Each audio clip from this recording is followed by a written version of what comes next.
Today, I want to talk to you about best practices for working from home. Every moment is a teachable moment. For those of you that now or currently are working in voiceover part-time, sometimes it's tough if you have to go into the office, come home, and then worry about doing all your auditions, doing your marketing for voiceover, et cetera, et cetera.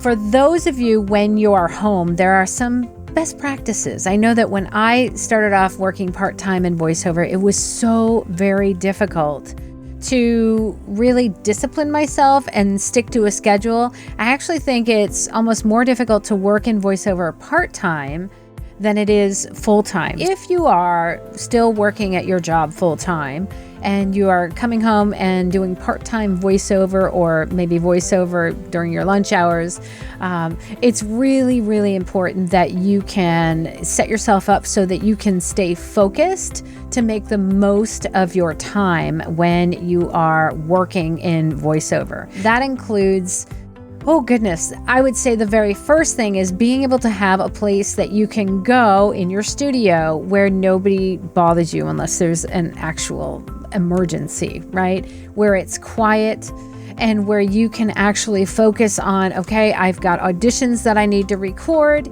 and I'm going to knock them out, 1, 2, 3. And then after auditions, I'm going to do, 20 minutes or 30 minutes worth of marketing. And so I need to have a set time where I have that time to be able to focus and not be necessarily interrupted or have to worry about, extraneous noises that might be happening around me. And so that will help you to get the most out of the time that you have once you are in your studio to be able to do your auditioning, to be able to do your marketing, and to actually do jobs once you get them. If you are working full-time in voiceover, it's very important that you have, I like to call them working hours. Now, my working hours happen to be longer than 8 hours a day, which was longer than my corporate job. But they are hours that I try to stick to at any given time because I have a certain amount of things that need to be accomplished for my business. And again, that includes not just doing jobs, but auditioning, as well as setting up content and social media, marketing and advertising for my business so that I can continue to have a stream of new clients and steady clients coming through. So it's important that I set my work hours and I try to actually stick to them if I absolutely can. And I know that the one thing that really is crazy, from my 9-to-5 corporate job is that now that I'm an entrepreneur and I have my own business, my hours can be crazy. They can be crazy long. I can get auditions in, late at night. I can be in the studio late at night. I can be, when do I record my VO Boss podcast? When do I host a meetup?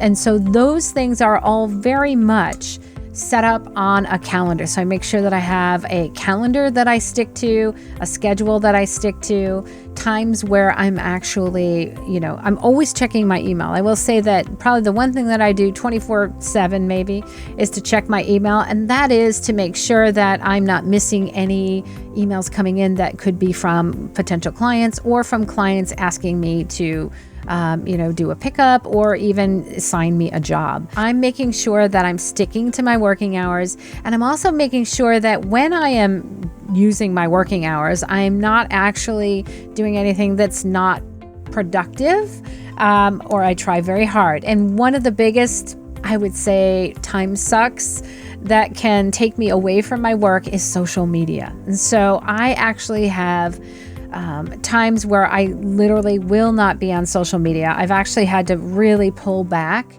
a lot from social media because I do have events and things happening for hour by hour that are on my schedule. And again, I try really hard to stick to that. I do have to have some time where I am able to respond in social media. And I have to say, if there's one area of my business, and this is just personally speaking, where I probably could spend a little more time, it would be in responding in social media, because I literally have packed my schedule a little bit too a little bit too much. I kind of love being busy because I am never bored. And so sticking to that schedule really helps me. And now if I want to allocate more time to a particular part of my business, I really need to look at my schedule and figure out where can I afford that extra hour. I remember a couple of years ago when I needed to make it a point to really get healthy because my health was at risk. I then needed to carve out an additional 1 to 2 hours every day so that I could take some time to go exercise and make sure that I was actually, working on myself, because my product is my voice. Okay. My health really affects my product. I think you'll find that if you are dedicated, you're committed, and you want to be a success, you will find that time, you'll carve it out into your schedule, which for me has been probably the best, most effective way to actually run my business, is to really stick to my work schedule. And of course, when it is needed, yes, absolutely take time off to refresh and, rejuvenate, regenerate the creative juices. It's very, very important that I have that time as well. If you're looking for more business performance tips, make sure to check out my videos here. Thanks so much for watching, guys. I'll see you next week.